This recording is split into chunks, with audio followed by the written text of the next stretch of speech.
Hey guys, welcome back to Regal physics.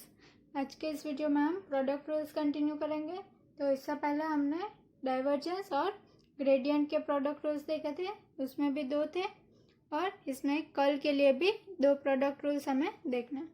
तो first, del cross F A vector. हमें पता है कल जब होता है तो उसका डेल के साथ क्रॉस प्रोडक्ट होता है एक वेक्टर के साथ, डेल का क्रॉस प्रोडक्ट होता है एक वेक्टर के साथ। तो उसका आंसर हमें F del cross A vector minus A vector cross del F मिलेगा। तो हम LHS साइड से स्टार्ट करते हैं। पहले del cross F A vector is equal to del upon del X of I caret plus del upon del Y of J caret plus del upon del Z of K caret. Del को तो हम ऐसे लिखते हैं cross F A X I caret plus F A Y J caret. यहाँ पे F जो है वो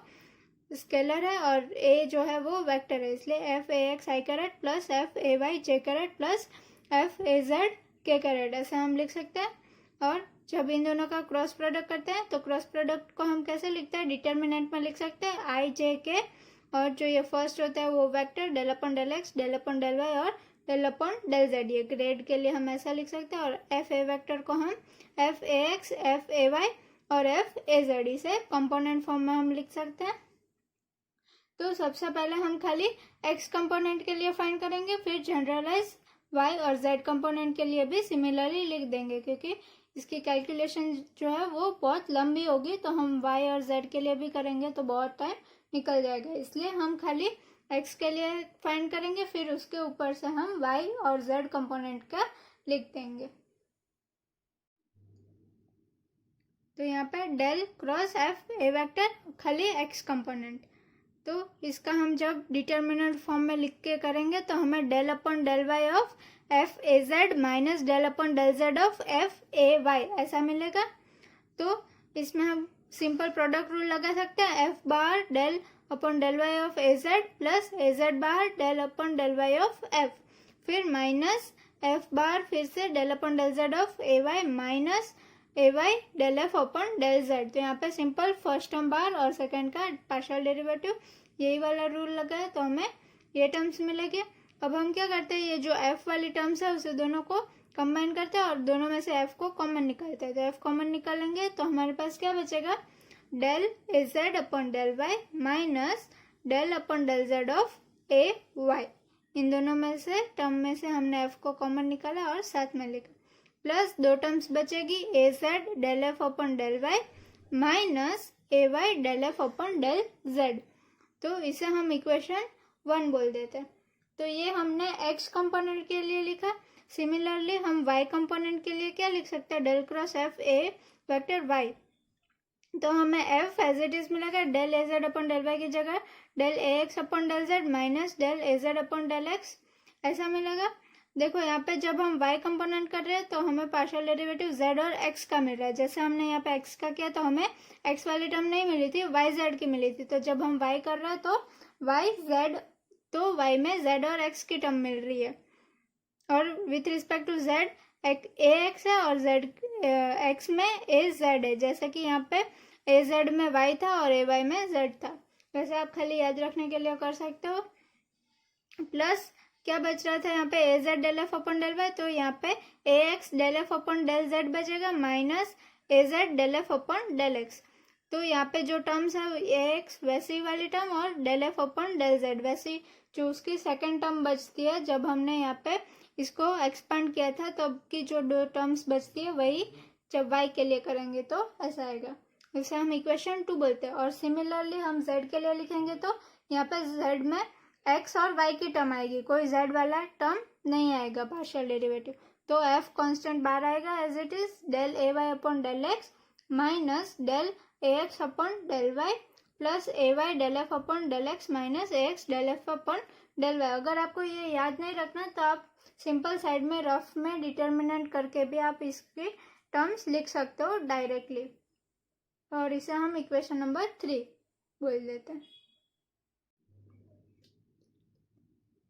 अब कंबाइनिंग इक्वेशन 1, 2 एंड 3, तो हमें जो तीनों इक्वेशन मिले उसे कंबाइन करेंगे तो जो सारे f वाले टर्म्स थे उसे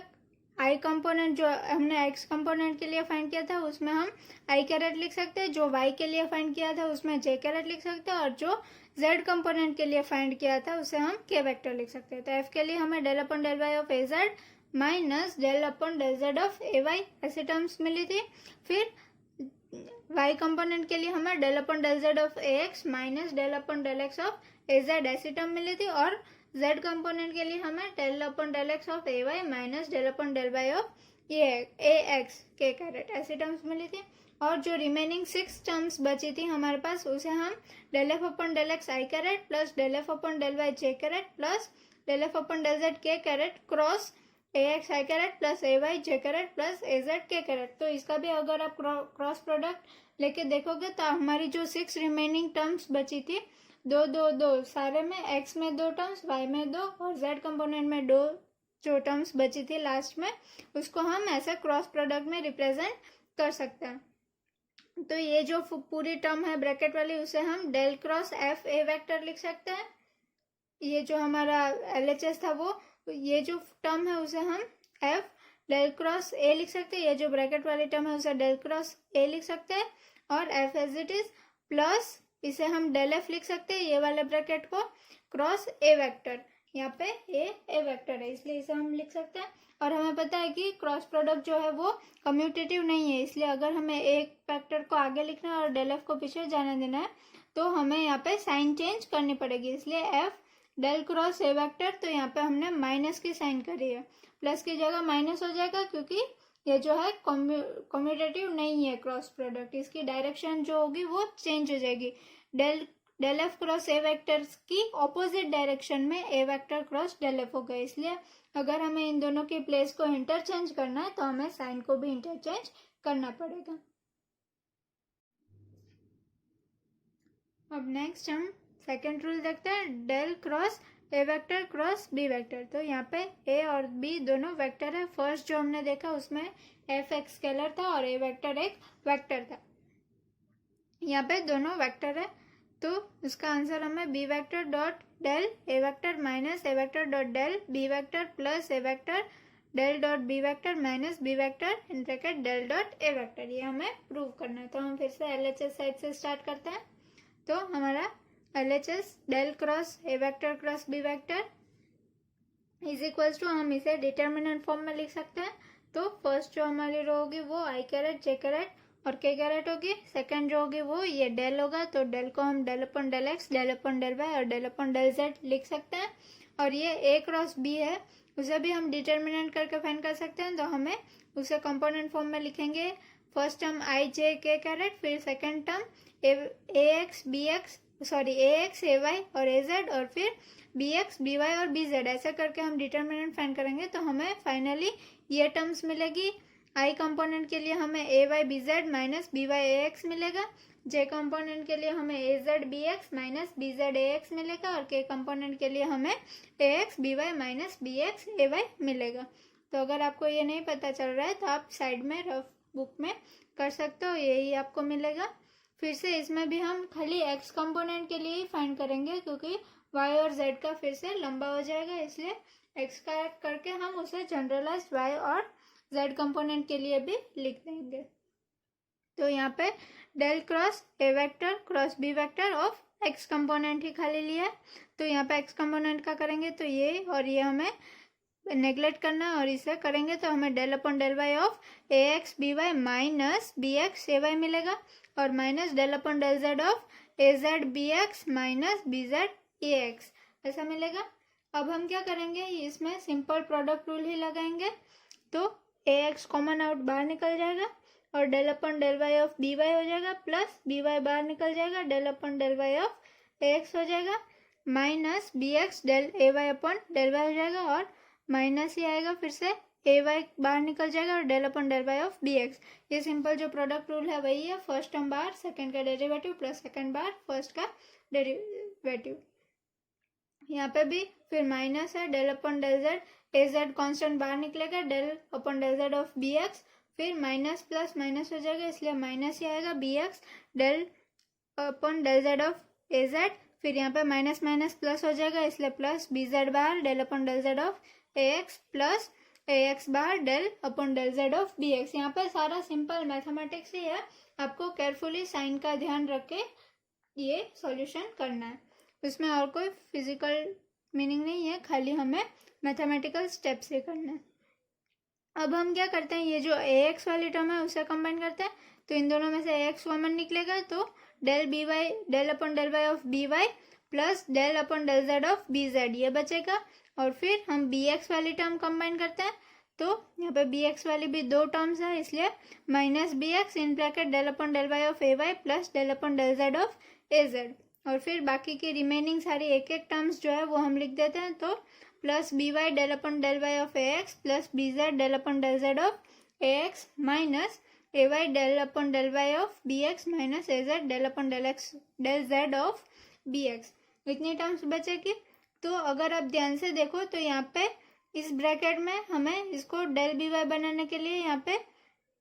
del upon del X of B X वाली टर्म नहीं है, इसलिए हम क्या करेंगे A X into del upon del X of B X ये टर्म्स को ऐड करेंगे और सब्ट्रैक्ट करेंगे, क्योंकि यहाँ पे भी ए वाई और ए जेड के साथ del B X upon del Y और del B X upon del Z है, A X into del B X upon del X वाली टर्म नहीं है, इसलिए वो टर्म हम ऐड करेंगे और सब्ट्रैक्ट करेंगे। सिमिलरली आप इसमें भी देख सकते हो कि B X into del upon del X of B A X वो वाली टर्म नहीं है, यहाँ पे भी B X into del upon del X of A X वो वाली टर्म नहीं है, तो वो दोनों टर्म्स को हम क्या करेंगे, ऐड करेंगे और सब्ट्रैक्ट करेंगे, ताकि इसे हम पूरा डेल बी लिख सके। तो मैंने जैसे बोला था वैसे हमने यहाँ पे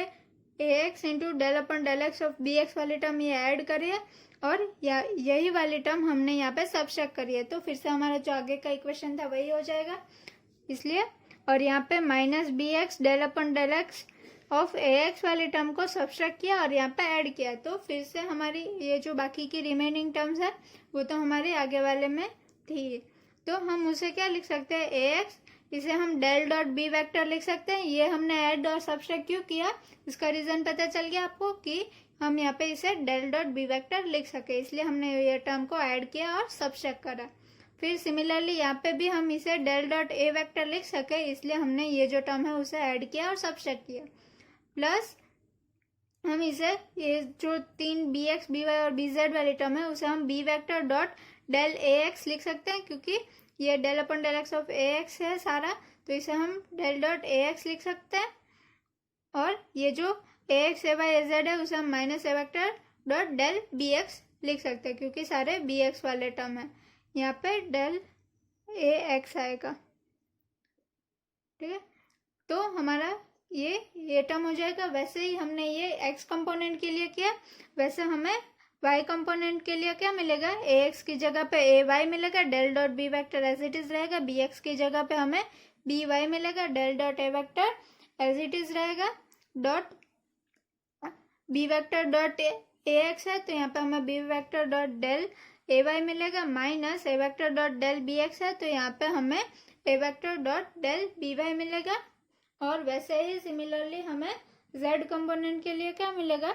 del cross A vector cross B vector of Z component, तो ए वाई की जगह फिर से हमें ए जेड मिलेगा, A Z del dot B vector minus B Y की जगह पे फिर से B Z del dot A vector plus B vector dot del A Z A Y की जगह पे ए जेड और minus A vector dot del B Z, यहाँ पे भी बी वाई की जगह पे हमें बी जेड, तो ये हम सिंपल ऐसे रिप्लेस कर सकते हैं। तो फिर हम जब एक्स कंपोनेंट वाई कंपोनेंट और जेड कंपोनेंट तीनों को कंबाइन करेंगे तो हम A X A Y A Z को हम ए वेक्टर लिख सकते हैं del dot B vector minus B X B Y B Z को हम बी वेक्टर लिख सकते हैं del dot A vector plus B vector dot del A X A Y A Z को हम ए वेक्टर लिख सकते हैं minus A vector dot del B X B Y B Z को हम बी वेक्टर लिख सकते हैं। इसलिए हमारा जो फाइनल इक्वेशन है वो हमें मिल गया। Thank you.